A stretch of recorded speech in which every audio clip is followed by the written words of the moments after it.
Let's bring in now the Wyoming Senator John Barrasso, chair of the Republican Conference. Senator, thanks for joining us this morning. Let's start out with what Speaker Pelosi said about that COVID relief package. As you heard her say, she believes that more than 90% is going to go towards COVID relief and expressed surprise, bemusement that Republicans couldn't go along with it.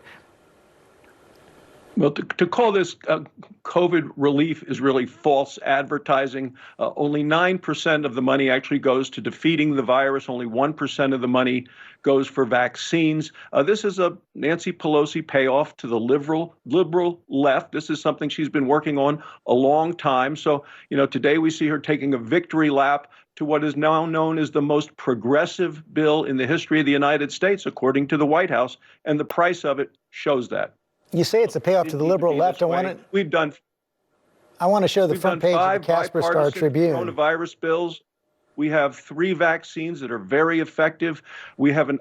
That's what President Biden has inherited, a recovering economy. So Republicans want to make sure people get shots in the arms, kids get back to school, people get back to work. But we are not going to stand with the Democrats as they try to exploit a crisis to send lots of money to big cities and to blue states and to really failed pension plans. This is not supposed to be a bailout. It's supposed to be about helping get the disease behind us.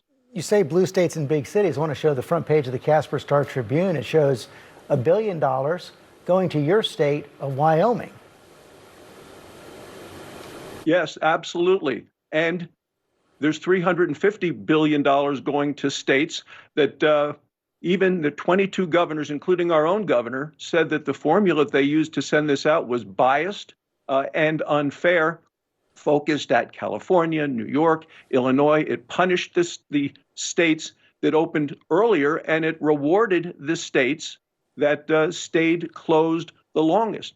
This coronavirus relief bill was not supposed to be about $1,400 checks to illegal immigrants or $1,400 checks to felons who are behind bars. Wasn't supposed to be about block grants to sanctuary cities or money to schools that continue to stay closed. Look, that's just the tip of the iceberg of the problems with this bill. The bill is going to come due for this. And ultimately, as you just heard Nancy Pelosi say today to you, taxes are going to be next on the Democrats' agenda. So does that mean that there's not going to be any Republican support for an infrastructure proposal or future initiatives from the Biden administration? If you can't get behind this, which is not paid for, any chance of seeing bipartisanship on infrastructure? I'd really like to see bipartisanship on infrastructure because I chaired the committee in the last Congress that passed the highway bill. We also did the water bill, all of the issues of water as well as highway infrastructure. It was bipartisan. Bernie Sanders voted for it, and so did I. We got it to the House, and what did the House do? They replaced our highway bill with the Green New Deal. So they ignored what we had done in a bipartisan way. If they would take the model that we came up with in the committee in the Senate for highway and transportation, I think that's a very good start. I talked with the Secretary of Transportation, Pete Buttigieg, about it. And I think that is the model in which we should move forward on transportation and infrastructure. Let's talk about the filibuster. There seems to be Democratic support coalescing around the idea of requiring the minority to do it the old-fashioned way, hold the floor by talking around the clock. What's wrong with that approach? Well, there's nothing wrong with talking. The issue is how many votes does it take to get to moving forward with legislation? This coronavirus bill was done by reconciliation, which allows for a majority of votes to win the day. We have a 50-50 Senate. That's what the American people sent to Washington. With the vice president breaking the tie. George, that ought to be a mandate to move to the middle. So we ought to do things that actually can get broad bipartisan support, like the infrastructure bill that came out of my committee last time. That's the best way to get things done.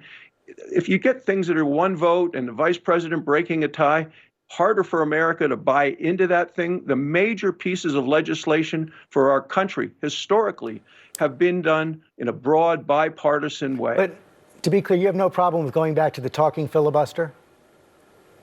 Well, I don't mind talking. I think that people ought to be able to stand and express their views.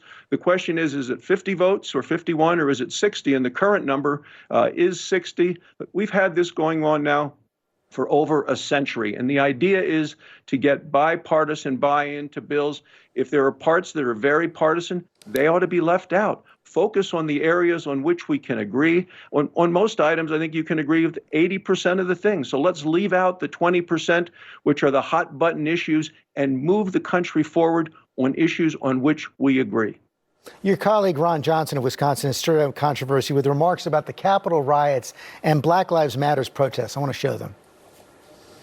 I knew those are people that love this country, that truly respect law enforcement, would never do anything to break a law. And so I wasn't concerned. Had the tables been turned and President Trump won the election, and those were tens of thousands of Black Lives Matter and Antifa protesters, I might have been a little concerned.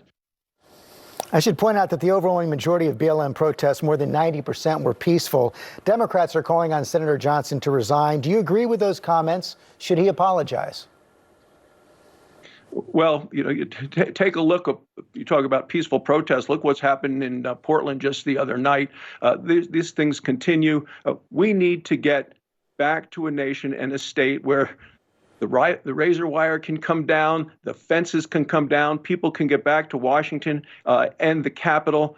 We need to move the country forward, and that's, to me, the best way that we ought to go. So should he apologize?